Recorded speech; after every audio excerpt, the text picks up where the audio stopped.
저는 이 시간 보라 너희 왕이로다 라는 제목으로 은혜의 말씀을 나누기를 원합니다. 여러분, 예수님을 믿고 굳센 신앙으로 자라는 과정에 꼭 거쳐야 될 어떤 단계가 있다고 생각합니다. 예를 들면 기독교가 과학적인가, 기독교가 역사적인가, 이런 접근을 많이 하기도 합니다. 혹은 과연 성경의 기록이 고고학적으로 타당한가, 이런 질문. 지금도 다니엘서 같은 경우에는 역사성의 문제가 있고 그거를 자꾸 이제 비판하기도 하지만, 성경에 비판할 만한 부분이 있을지라도 그 부분이 성경의 거짓임, 불법임, 이런 주장을 뒷받침할 수 없을 아주 미미한 정도일 뿐이지요.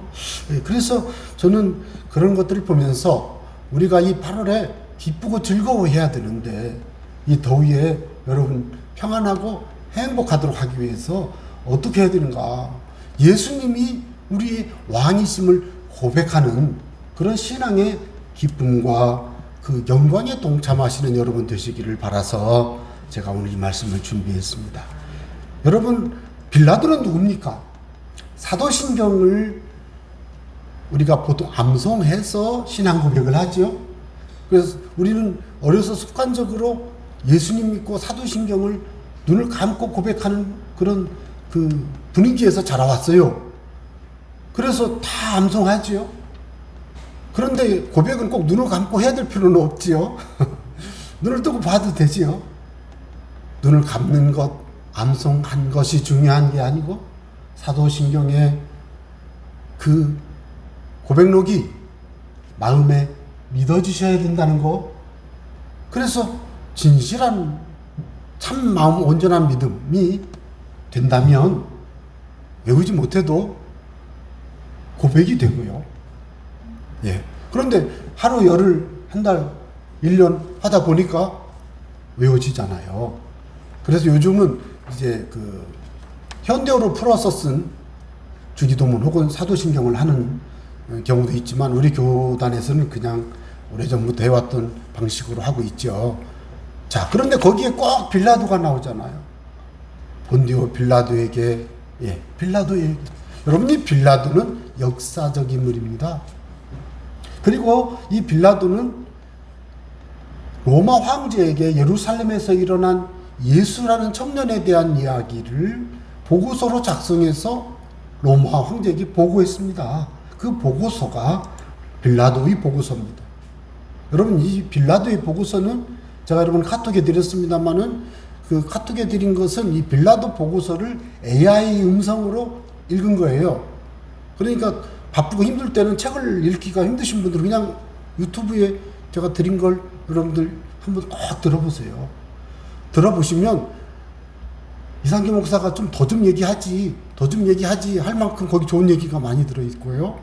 참고로 여러분, 빌라도는 예수님의 제자 아니죠. 그리스도인 아니죠. 그런데 그가 쓴 내용이 성경적이라는 거예요. 그가 쓴 내용이 너무나도 성경하고, 빌라도의 부관 이름도 나오니까 그 예수님을 의인이라고 말하는 사람이 부관이더라고요. 그러니까 여러분, 빌라도는 예루살렘 총독으로 파송된 로마에서 보내받은 집정관인데, 여러분, 그 사람들이 꼭 하는 게 뭡니까? 정보 수집이죠. 민심 동향 파악을 위한 정보 수집. 현재 예루살렘 거리에 주목받고 있는 인물은 누구냐 하잖아요.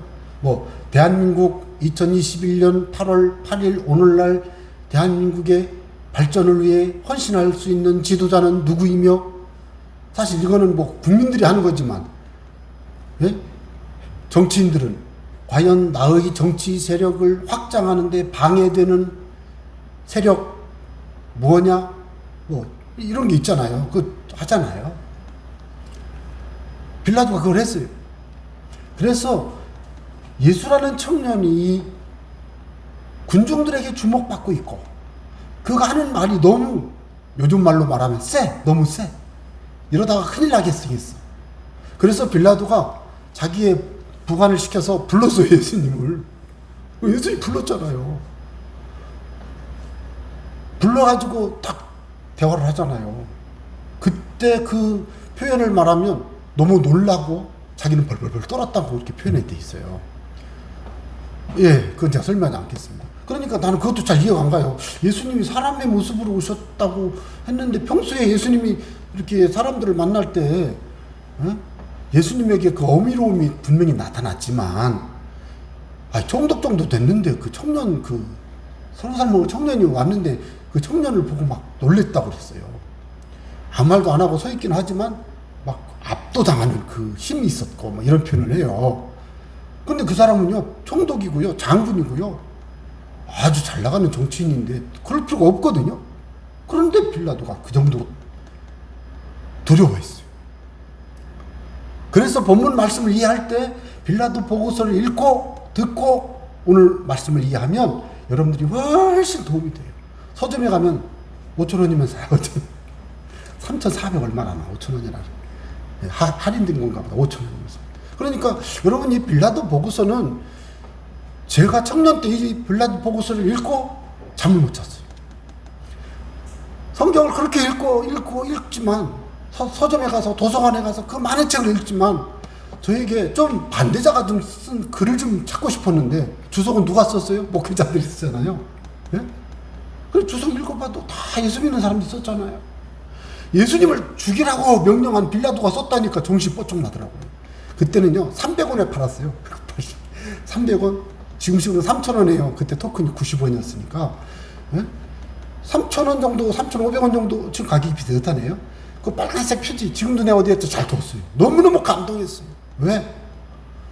기독교의 역사성 끊임없이 연구했고 기독교의 과학성 창조과학 가지고 끊임없이 연구하면서 내가 믿는 예수님이 내 생애를 걸고 평생 따르고 섬길 만한 주님이신가를 확인하기 위해서요 얼마나 노력을 했는지 창조과학회에서 나온 책들을 엄청 많이 읽었어요.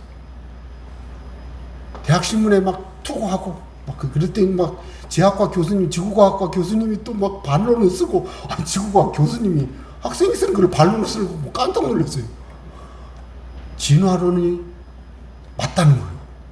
어쨌든 그런 일이 있었어요. 그때 저와 함께 했던 많은 사람들이 청년들이 이 빌라도 보고서에 충격을 받았죠. 저는 지금도 그게 남아있어요. 이거는 뭐라고 표현할 수가 없어요. 그래서 저는 성령의 감동, 학문적인 어떤 검토, 내지는 과학적인 증거, 역사적 고고학적인 자료를 할 수 있는 그 청년 때 그 짧은 소견에 할 수 있는 대로 막 연구를 해가지고 찾아가지고 DNA에 대해서도 연구를 하고 막 그러면서 내가 믿는 예수님이 참이시고 성경이 참이고 성경의 역사가 참이고 예수님의 부활이 참이고 내가 믿는 예수님이 정말 주님이시다. 저는 믿었습니다. 그래서 너무너무 행복해요. 그 기쁨이 지금도 있어요. 바라긴 여러분 예수님을 주님으로 믿는 기쁨이 여러분의 마음과 생각에 충만하게 임하시길 바랍니다.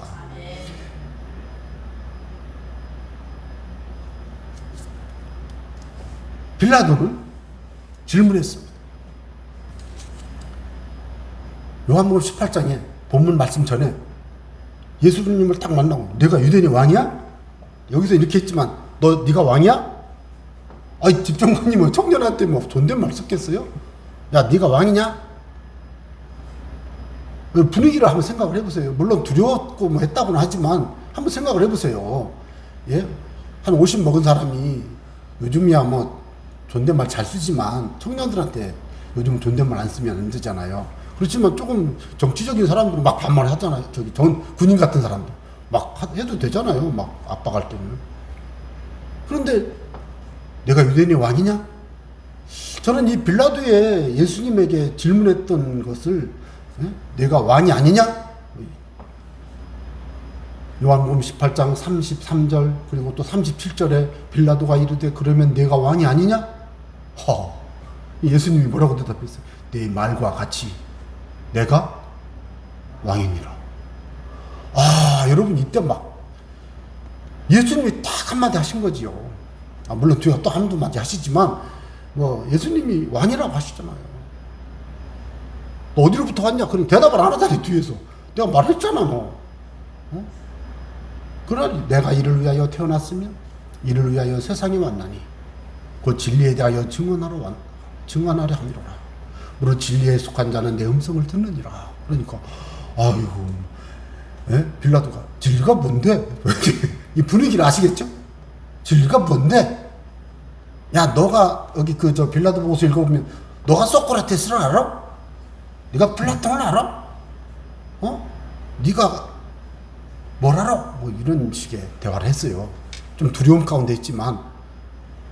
그러니까 빌라도는 예수님에게 진리가 뭔데요?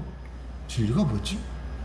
저는 이 본문의 말씀을 빌라도 보고서 읽고 나서 이 본문을 읽을 때 명확해졌어요. 빌라도는 예수님을 두려워했다는 거죠. 그리고 예수님이 잘 되기를 바랐어요. 쉽게 말해서 군중에게 죽임당하는 것을 빌라도는 기뻐하지 않았어요. 살리고 싶었어요. 그런데 그 책을 쭉 들어보고 읽어보면 시리아는 그 예루살렘 그 위쪽에, 요즘도 시리아도 이스라엘 위쪽에 있잖아요. 거기에 부대가 있어요. 그 부대 장군에게, 야, 내가 지금 빌라도 내가 예루살렘 총독으로 있는데 이거 폭동이 일어날 것 같은데 좀 군사 좀 한 200명만 좀 보내라. 뭐 이런 식으로 부탁했는데 안 보내죠. 자기는 몇 명 없는 거예요. 총독이긴 한데 군인이 없어. 그러니까 본문에 보면 예수님도 무섭고 군중도 무섭고 폭동도 무섭고 대제사장도 무서운 거예요. 또 누가 무서워? 아내도 무서워. 아내가 와가지고, 마태복음에 보면 아내가 그러잖아요. 그 사람 일에 상관하지 말라고. 마태복음 27장 19절에. 그러니까 그 부인이 그렇게 말하니까 이 사람도 살려주고 싶었다고.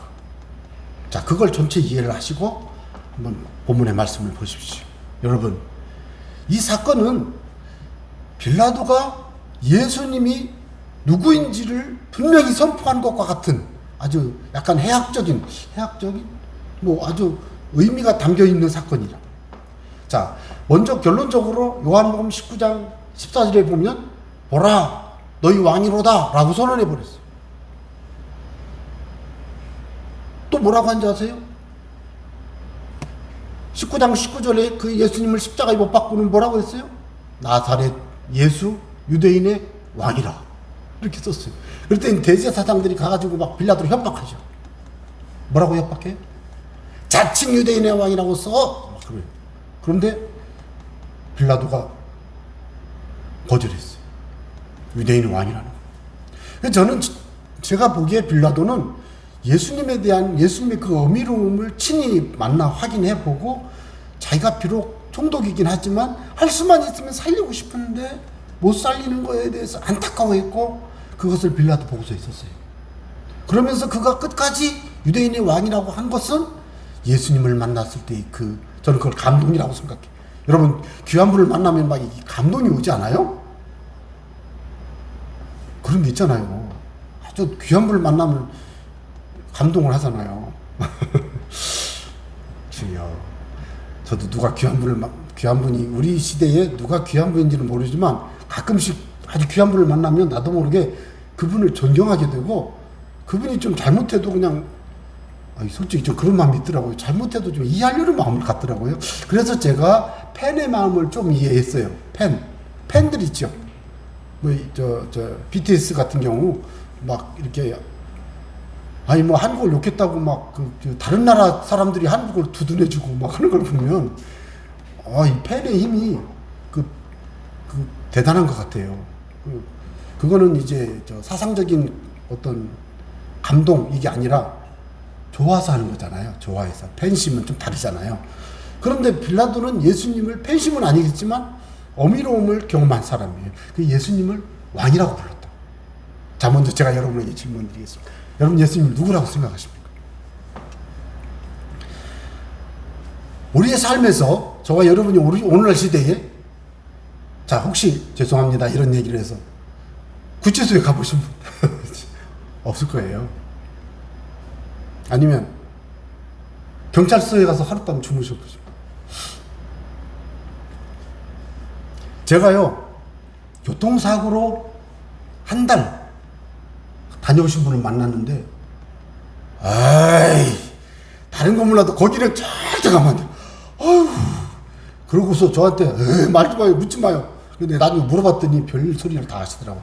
근데 교통사고 사건은 솔직히 도덕적인 범죄라기보다는 과실치사잖아요. 그런데 막 그 사고 나서 예를 들어서 교통사고로 상대방이 죽으면 무조건 구속이잖아요. 그래서 판결 나기 전까지는 구치소에 가 있고, 응? 판결 나면 교도소로 가잖아요. 그런데 그때 그 인격적인 모독, 그 고통, 그 모멸당한 것은요, 그렇게 평생 그게 아픔이 되더만요. 예?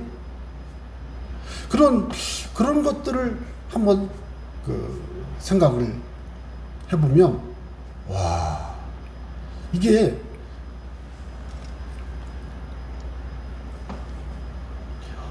오늘날 우리 시대에 왕이 어떤 분인지를 설명하라고 사람들이 잘 못하고, 저도 잘 못해요. 제가 지금 왕을 설명하려는 거예요. 그런데 영화나 뭐 이런 데 보면 왕이 국무총리 재상을, 영의정을 깜빵에 보내면 가잖아요. 물론 요즘도 가요. 법원을 통해서. 가지만, 가면, 한번 생각을 해보세요. 그래서 왕이 죽으라면 죽고, 제가 기억나는 게 뭐냐면, 조조라는 사람이 있잖아요. 조조가 항상 책사로 들고 있었던 순욱이라는 사람이 있었는데, 이 순욱이 조조를 반대하니까, 순욱이 집에 갔는데, 음식을 보냈어요. 음식을 보냈는데 이렇게 도시락을 보냈어요. 쉽게 말해서 식탁을 보냈는데 열어보니까 아무것도 없어. 그러니까 그걸 보고는 죽잖아요. 그 순욱은 조주가 서로 이렇게 알기 때문에 왕이 자기 그걸 죽으라고 하는 거라는 거지. 죽으라고. 죽잖아요. 그래서 그런 걸 보면 왕이라 그러면 제가 요즘 20대한테 제가 말할 때, 야, 너 이리 와봐. 이랬다면 큰일 납니다. 교회 주차장에 와서 담배를 그렇게 펴도 저는 이렇게 가만히 쳐다보고 있어요. 말 한마디 못 해요. 왜 그런지 아세요? 너 터질까봐. 진짜예요. 담배 피우는 사람 욕하는 게 아니에요. 나는 청년들 무서워요. 한번 뜨면 나도 뜰만한데, 안 뜨고 싶고, 그러면 안 되잖아요, 목사가. 그래서 이렇게 쳐다보고 있는 거예요. 기도하고. 그냥 아무 말도 안 해요, 사실.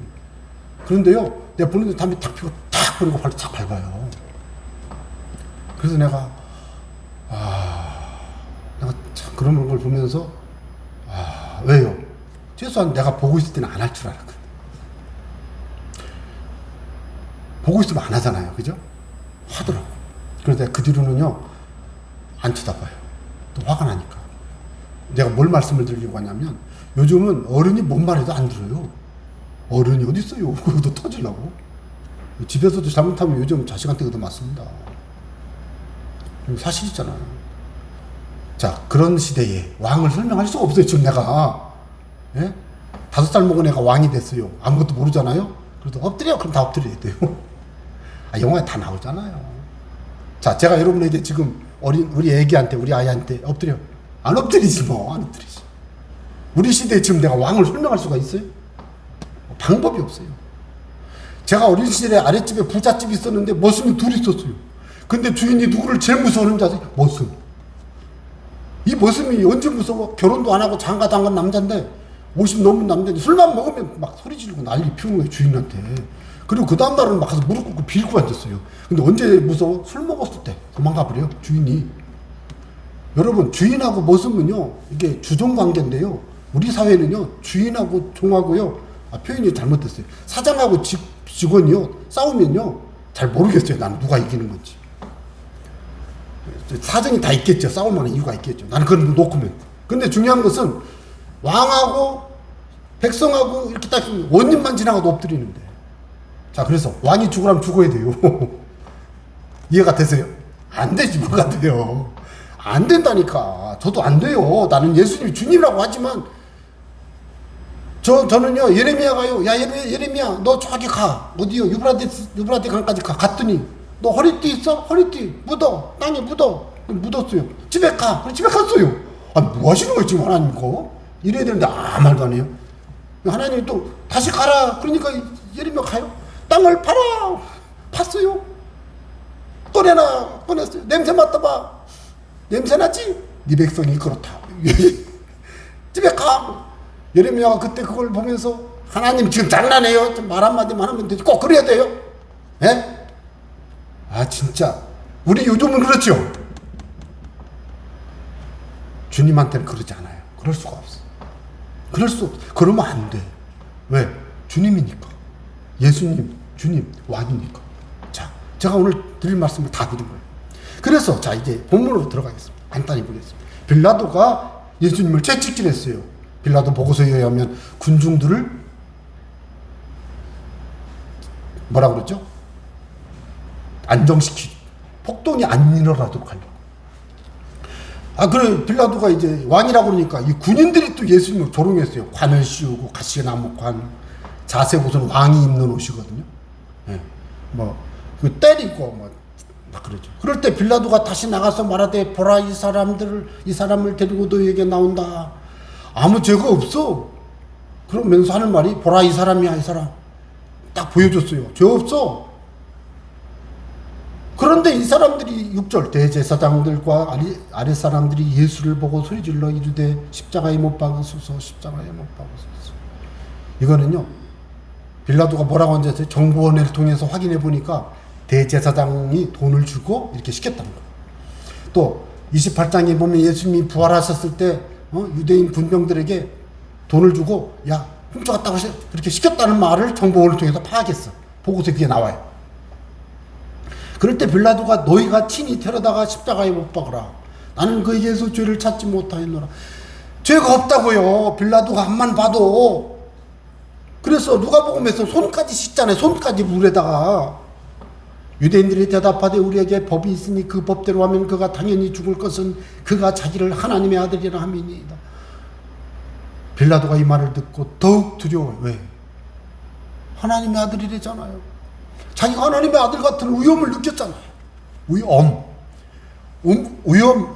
어미로우신 예수님의 그 하나님 나옴을 느꼈잖아요. 그래 두려운 거예요. 이 청년을 죽이게 생겼는데 어떡하나. 이런 빌라도의 심정을 그렇게 짐작해 볼 수가 있습니다. 다시 예수님께 돌아가가지고 너 어디서부터 왔어? 18장에서는 뭐라고 했어? 너 왕이야? 그래 내가 왕이다. 그랬잖아요. 딱 들어. 여기서는 너 어디서 왔냐? 하나님의 아들이라는 말을 듣고 무서운 거잖아. 너 하늘에서 왔냐? 이런 뜻 아니겠어요? 예수님께서 아무 말씀 안 하셨어요. 왜요? 예수님이 죽기로 작정하셨잖아요. 그러니까 이 대제사장 가야바의 뜰에서도 대답을 안 하잖아요. 물론 맹세하고 했지만 맹세시키니까. 빌라도가 이르되 내게 말하지 아니하느냐? 내가 너를 놓을 고난도 있고 십자가에 못 박을 고난도 있는 줄 알지 못하느냐? 예수님이 위에서 주지 아니하셨더라면 나를 해할 고난이 없었으리니 그러므로 나를 내게 넘겨준 자의 죄는 더 크다. 예수님이요 위에서 주셨다는 거예요. 이 권세를. 와, 예수님을 놓으려고 애썼어요. 빌라도가 애썼어요. 손도 씻고 죄 없다 그러고. 바라바 놔줄까? 바라바. 다시 6월절에 한 사람 놔줘야 되는데 예수님 놔줄까 그러잖아요. 그랬더니 밀란을 일으키고 살인했던 강도 바라바를 예수님 대신 내놓으려니까. 여러분, 그래서 결국은 유대인들이 막 소리 지릅니다. 이 사람을 놓으면 가이사의 중심이 아니니이다. 그래서 빌라도가 13절 이 말을 듣고 예수를 끌고 나갔습니다. 다 보는 그 앞에 또 영화 같은 데 보면 나오잖아요.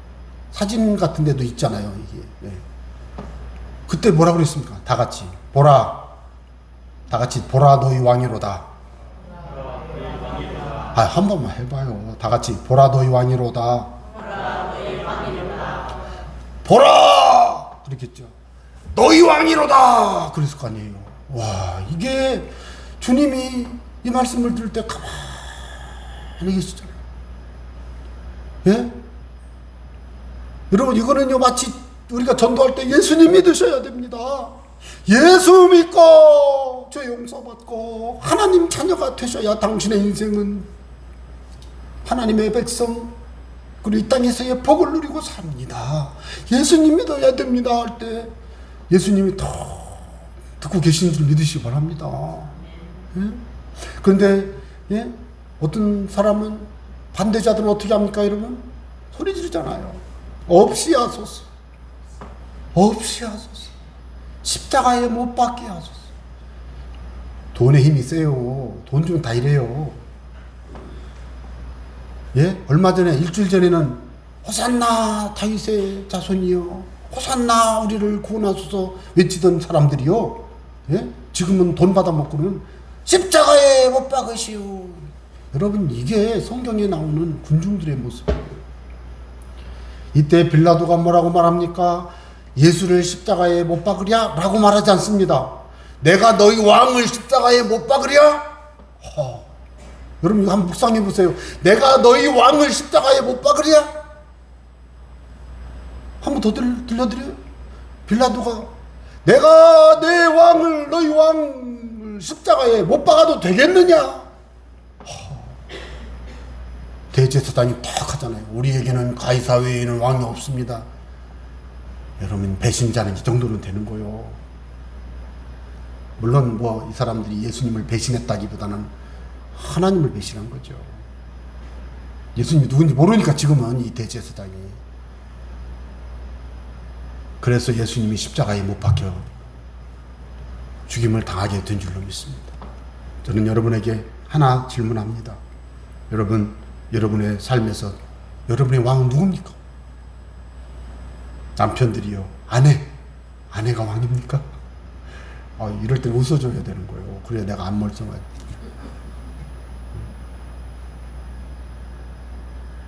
왕같이 모시고 살 때 주님을 함께 섬기는 왕 같은 아내 되시면 더 복을 받을 수 있습니다. 그래서 또 뭐가 왕이에요? 돈이 왕입니다. 돈. 맞죠? 또 무엇이 왕입니까? 자기의 취미와 자기의 놀이, 자기의 기호식품 뭐 있잖아요. 이런 거. 중독되어 있는 거야. 그래서 제가 만난 어떤 분은 자기 가족에게, 자기 아내에게는 절대로 아무것도 안 해줘. 그 부인 상담을 해보고 남편도 알아. 근데 이 남편은 자기 그 낚시를 하는데 낚시 도구는 최고급으로 다 쓰는데 낚시 가서 막 돈 쓰는 돈은 막 그렇게 많이 쓰면서 자기 아내 꽃 하나 안 사줘. 그래서 내가 그랬어요. 이 인간아, 니는. 내가 그랬어요. 왜 그러냐니까, 나는 취미생활을 할 특권이 있대. 그러면 같이 해, 같이. 응? 왜요? 근데 그 사람은 아내가 안 귀한 건 아니지만 뭐가 더 왕이에요? 낚시가 왕이 된 거예요.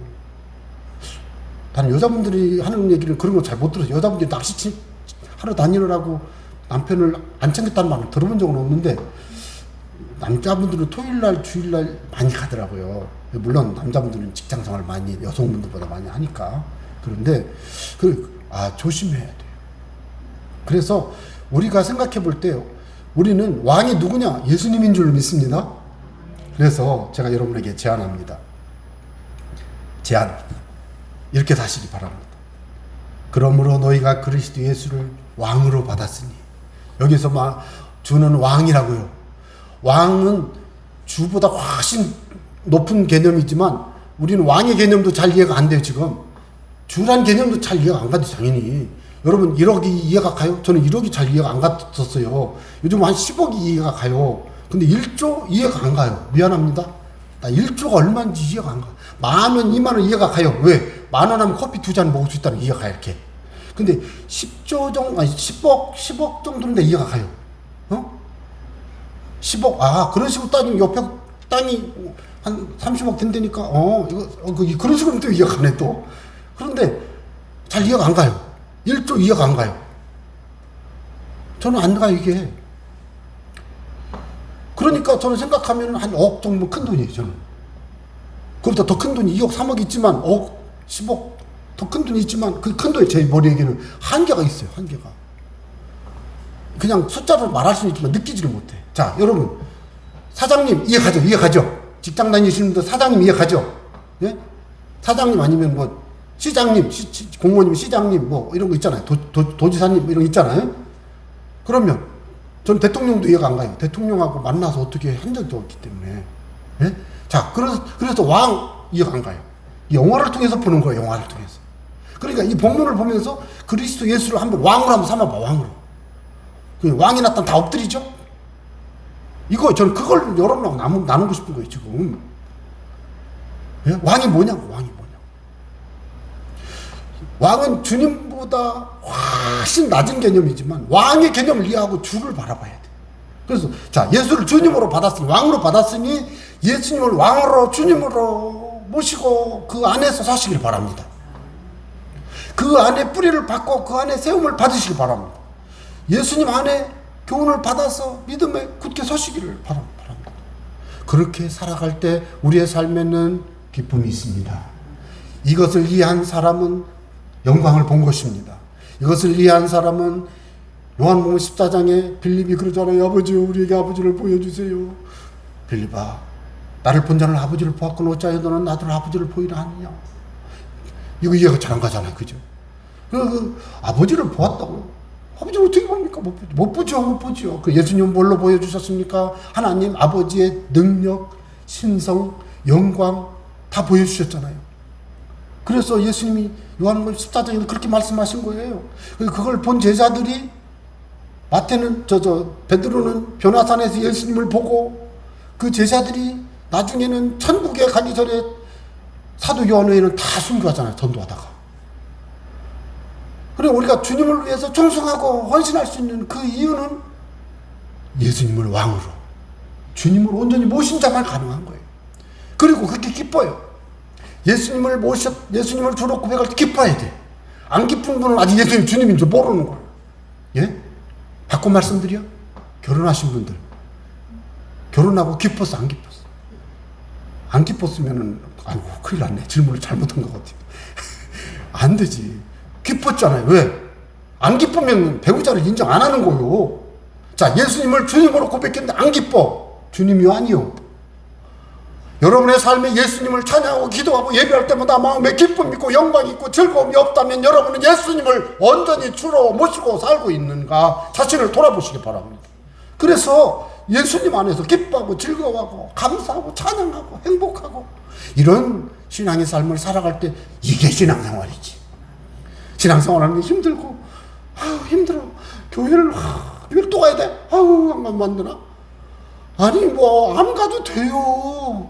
지옥 가면 되지 뭐. 이건 빼고 미안하지만 지옥도 가고 싶으면 가는 거예요. 그런데 죄송합니다. 이렇게 심하게 말해서 자율이니까 선악 알게 하는 나무 열매 먹어도 돼요. 죽는 줄 알고 먹었잖아요. 하나님이 먹으면 반드시 죽는다. 그래도 먹었잖아요. 죽을 줄 알고 먹었으니까 죽어야지 뭐. 그렇지만 우리가 그러자고 이 말씀을 드리는 게 아니잖아요. 그러니까 여러분, 예? 자율적인 판단이 주어졌다고 해서 악을, 부정적인 걸 선택할 자유가 있다고 믿지 마세요. 그건 아니에요. 하나님이 주시는 은혜를 선택하시기 바랍니다. 하나님을 은혜로 믿고 따르고 섬길 때요, 그게 기쁨이고 신앙생활이에요. 그런 은혜로 여러분 날마다 행복하시기를 주의 이름으로 부탁합니다.